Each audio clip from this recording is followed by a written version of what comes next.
विमल पोलो जुबा केसरी, हर पल मनाओ केसरी त्योहार। स्वागत योगेंद्र जी, आप कैसे देख रहे हैं आज की हियरिंग को? बड़ी बात आपके हिसाब से है ये कि आधार भी अब 12वां डॉक्यूमेंट बन गया। मानिक भाई, मेरे ख्याल से बहुत बड़ा दिन है और 2 महीने की कानूनी लड़ाई के बाद हमें वो चीज हासिल हुई है।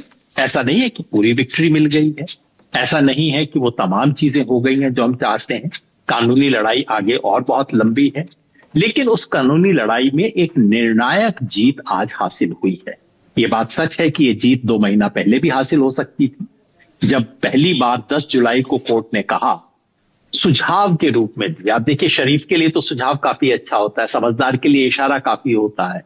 तो सुप्रीम कोर्ट ने पहले सुझाव दिया, फिर इशारा दिया, फिर पार्शियल जजमेंट दिया और अंत में आज आकर उसको एक बिल्कुल स्पष्ट, कड़क, डंडे वाला आदेश जारी करना पड़ा, जिसकी जरूरत थी, क्योंकि चुनाव आयोग बज़िद था कि वो किसी सुझाव को नहीं देखेगा, किसी इशारे को नहीं समझेगा। और आज के आदेश से जो हासिल हुआ है वो ये है कि अब लाखों लोग जो हैं बिहार में, वो वोटर लिस्ट से बाहर होने से बच जाएंगे। मैं माननीय सिंह साहब को सुन रहा था और उनकी बात से मैं सहमत हूं कि यह आदेश 2 महीना पहले भी आ सकता था, लेकिन मैं इस बात से सहमत नहीं हूं कि 99% एक्सरसाइज हो चुकी है और इसका कोई महत्व नहीं है। इसके 2-3 बहुत, अभी बिहार के लिए इसका महत्व क्या है? नंबर 1, जिन लाखों लोगों को नोटिस आ रहे हैं आज भी कि आपके डॉक्यूमेंट अधूरे हैं, आइए पूरा कीजिए। अबे पता नहीं कितनों को आए हैं। आज से 1 हफ्ता पहले कहा गया था 3 लाख, उसके बाद बताया गया वो संख्या बढ़ रही है, हम नहीं जानते कितनी है। अब वो लाखों लोग केवल आधार के बेसिस पे जा सकते हैं।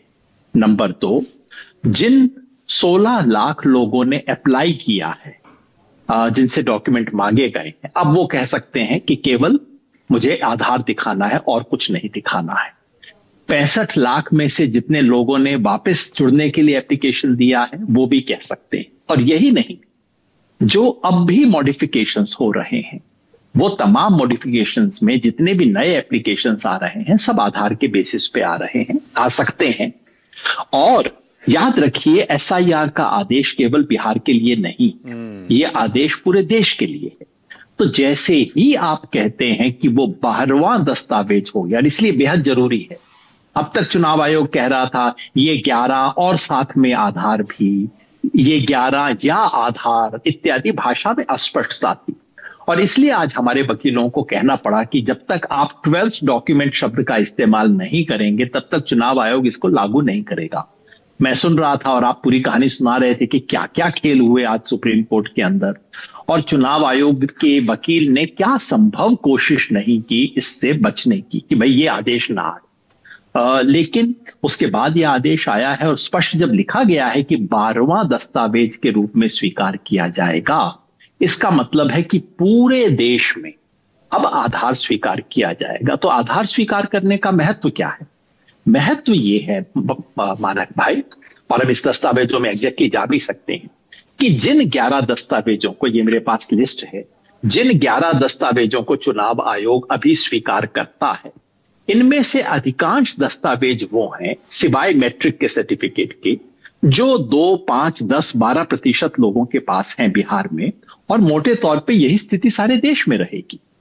कोई भी एक दस्तावेज ऐसा नहीं है जो कि सामान्यतः हर घर में मिल जाएगा। और आधार वो दस्तावेज है जो कि लगभग 100% मिलता है। इस वक्त सरकार पिछले 15 साल से हर व्यक्ति को कह रही है, हर चीज को आधार से लिंक करने को कह रही है, इसलिए आधार है। तो आधार को मानने का मतलब है कि डिसएनफ्रेंचाइजमेंट का जो खतरा था, जिसका मैं पहले दिन से बात कह रहा था कि कितने लाखों, करोड़ से ज्यादा लोगों का नाम कट सकता है, वो तलवार लाखों लोगों के सर से उतर गई।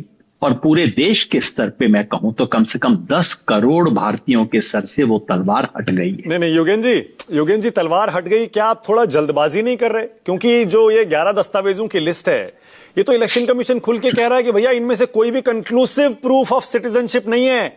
उसी तरह आधार भी अगर उसमें आ गया तो उसका मतलब यह नहीं है कि आपने आधार दे दिया तो आपका नाम हम वोटर लिस्ट में डाल लेंगे। और इलेक्शन कमीशन तो आज खुल के कह रहा है सुप्रीम कोर्ट में कि नागरिकता तय करने का अधिकार हमको है, हम कर सकते हैं, क्योंकि वोटर लिस्ट में तो वही शामिल होगा जो नागरिक है। तो अगर आधार किसी के पास है भी तो भी वो आधार देके सिर्फ अपना फॉर्म जमा कर पाएगा, जांच तो उसके बाद होगी। जी नहीं। वैसे वकील साहब बैठे हैं, हम इसके बारे में बात कर सकते हैं।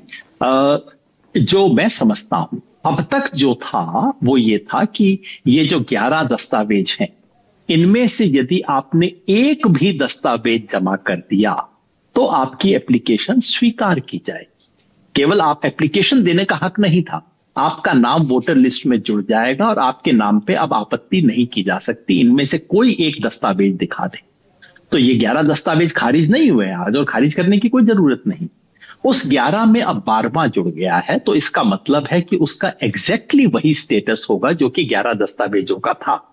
इन 11 में से कोई भी दस्तावेज एक को छोड़ के नागरिकता का प्रमाण तो ये भी नहीं है। और ये बात हमने नहीं, आपने बताया, जस्टिस बागची ने कहा कि यार ये क्या बात कर रहे हो तुम। बार बार चुनाव आयोग ने कहा ये आधार जो है वो नागरिकता का प्रमाण पत्र नहीं है। हमारे वकीलों ने कहा बिल्कुल नहीं, हमने कब कहा कि है। तो ये बताइए। और ये जस्टिस बागची ने पूछा, ये मैं आपको लिस्ट पढ़ के सुना देता हूं क्योंकि खामखा हमारे ना कंफ्यूजन रहता है जी। ये लिस्ट में नेशनल रजिस्टर ऑफ सिटीजनशिप है जो कि नागरिकता का सर्टिफिकेट है। दिक्कत क्या है, ये बिहार में अमान्य है। बिहार में अमान्य नहीं, बिहार के लिए नॉन एप्लीकेबल है क्योंकि बिहार में है ही नहीं। दूसरा है पासपोर्ट। पासपोर्ट को आप कह सकते हैं नागरिकता का सर्टिफिकेट है। कितने लोगों के पास है? मैक्सिमम बिहार में 4.5% के पास है। अब बाकी सर्टिफिकेट की लिस्ट में आपको बताता हूं और आप मेरे को बताइए इनमें कौन कौन से नागरिकता के प्रमाण पत्र हैं। Pension order of the state और सेंट्रल गवर्नमेंट, बैंक और LIC और पोस्ट ऑफिस का ID, birth certificate. Birth certificate का आप कुछ मायनों में कह सकते हैं पर अपने आप में नागरिकता का सर्टिफिकेट नहीं है बर्थ सर्टिफिकेट, क्योंकि उसमें आपको मां बाप की नागरिकता भी दिखानी पड़ेगी। खैर वो छोड़िए, लेकिन वो है, उसका नागरिकता से कुछ लेना देना है।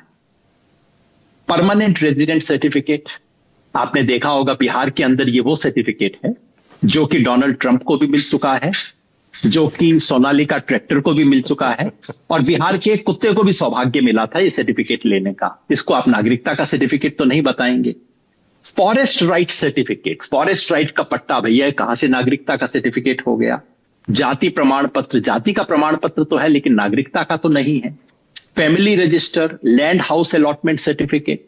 तो मैं मोटी बात केवल ये कह रहा हूं कि जब सुप्रीम कोर्ट आज ये कहता है और दोनों पक्ष स्वीकार करते हैं कि भाई आधार जो है वो नागरिकता का प्रमाण पत्र नहीं है, उससे ये आदेश हल्का नहीं होता है।